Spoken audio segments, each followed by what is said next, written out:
আমার স্ত্রীর গায়ে যেদিন প্রথম হাত তুলেছিলাম সেদিন সে শুধু ফ্যালফ্যাল করে আমার দিকে চেয়েছিল।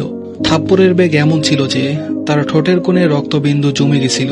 নিঃশব্দে চোখ থেকে পানি ঝরছিল, তার কোনো প্রতিবাদ সে করেনি। আমি কিন্তু তার চোখের পানি দেখে গলে যায়নি, বরং আরো কঠোর হয়েছিলাম। তারপর থেকে দেখলাম আমার সমস্ত কাজকর্ম বেশ গুছিয়ে করত, কোনো কাজে আর ঝামেলা ছিল না। তখন বুঝেছিলাম নারীজাতকে মাথায় নয় পায়ের তলায় রাখতে হয়।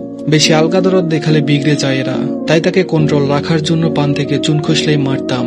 একসময় দেখলাম আমার স্ত্রী আর আগের মতো চঞ্চল নেই, প্রয়োজন ছাড়া কথা বলে না, কোনো আবেগ আর দেখি না, যা বলি বিনা বাক্যে করে দেয়। মাঝে মধ্যে মনে হতো যেন একটা রোবট নিয়ে ঘর করছি। ওর হাসি মাখা মুখটা ভুলে গেছিলাম। এক রাতে দেখি স্ত্রী পাশে নেই। আমি মনে করেছিলাম হয়তো ওয়াশরুমে গেছে, কিন্তু অনেক সময় পার হওয়ার পরেও আসছে না দেখে নিজে উঠে গিয়ে দেখি সে ওয়াশরুমে নেই। বাইরে বারান্দায় জায়নামাজ বিছিয়ে নামাজ পড়ছে। তখন বাজে 3:25। হয়তো তাহাজ্জুদের নামাজ পড়ছে। খানিকক্ষণ আড়াল থেকে দেখলাম মোনাজাতের সময় সেজদা হয়ে ফুপিয়ে ফুপিয়ে কান্নার আওয়াজ শুনতে পেলাম। তার কান্না কখনোই আমার অন্তর অব্দি পৌঁছায়নি।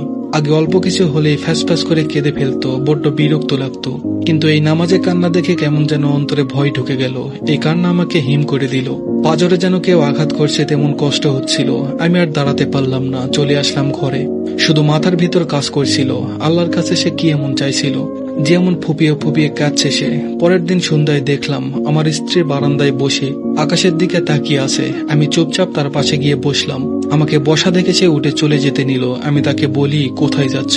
সে ভীতু চোখে বলল, এই সময় তো চা খাও, আমি এখন চা করে আনছি।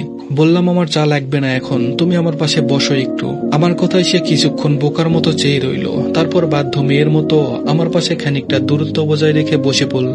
আমি ওর দিকে তাকিয়ে নরম সুরে বললাম, তোমার কি কোনো অভিযোগ আছে আমার প্রতি? এমন প্রশ্ন করাতে সে আমার চোখের দিকে তাকিয়ে থাকলো কিছুক্ষণ। হয়তো বুঝতে চেষ্টা করছিল কেন এমন প্রশ্ন করেছি হঠাৎ। অন্যদিকে তাকিয়ে সে শান্ত স্বরে বলল, অভিযোগ আমার আর কোনো মানুষের কাছে বলি না। যা অভিযোগ তা সব আল্লাহর কাছে পেশ করি। কারণ কিছু ঠিক করে দেওয়ার হলে তিনিই করবেন, আর না ঠিক করার হলে বদলে দিবেন।